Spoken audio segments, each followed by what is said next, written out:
একই সঙ্গে বিধানসভায় বিরোধী আসরের দায়িত্ব যেমন চান, পাশাপাশি ইন্ডিয়া জোটের যে বৈঠক হয়েছিল কালকে আমরা দেখেছিলাম, সেই বৈঠকে ঠিক কোন কোন রফাসূত্র উঠে এসেছে সেটা যেমন আপনাদের সামনে তুলে ধরলাম। পাশাপাশি এনডিএরও বৈঠক ছিল এবং 8টি মন্ত্রক দাবি করেছেন চন্দ্রবাবু নাইডু এবং 8টি মন্ত্রকে দাবি করা হয়েছে চন্দ্রবাবু নাইডু থেকে। গ্রাম উন্নয়ন মন্ত্রক, স্বাস্থ্য মন্ত্রকের মতো গুরুত্বপূর্ণ মন্ত্রকও দাবি করেছেন চন্দ্রবাবু নাইডু। পাশাপাশি কৃষি মন্ত্রক দাবি করা হয়েছে।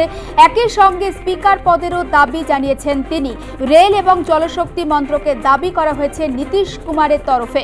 আগামীকাল বিজেপির সংসদীয় কমিটির বৈঠক রয়েছে, বাংলা জয়ী সাংসদদেরও সেখানে ডাকা হয়েছে এবং সেই সঙ্গে বিরোধী দলনেতাকেও তলব করা হয়েছে। তবে তার আগে এনডিএর যে বৈঠক ছিল, গুরুত্বপূর্ণ বৈঠক, সেই বৈঠকে একাধিক গুরুত্বপূর্ণ বিষয় দাবি করা হয়েছে চন্দ্রবাবু নাইডুর তরফ থেকে। 8টি মন্ত্রক দাবি করেছেন চন্দ্রবাবু নাইডু। গ্রাম উন্নয়ন মন্ত্রক, স্বাস্থ্য মন্ত্রকের মতো গুরুত্বপূর্ণ মন্ত্রক দাবি করেছেন তিনি।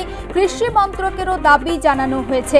একই সঙ্গে স্পিকার পদেরও দাবি জানিয়েছেন চন্দ্রবাবু নাইডু।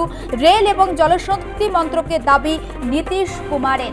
কিন্তু যদি এনডিএ সরকার ক্ষমতা গড়তে চায় বা তারা সরকার গঠন করতে চায়, তাহলে এই দুই শরিকের সাহায্য তাদের নিতেই হবে।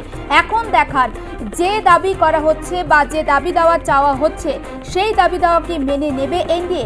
এখন সেটাই সবথেকে বড় প্রশ্ন।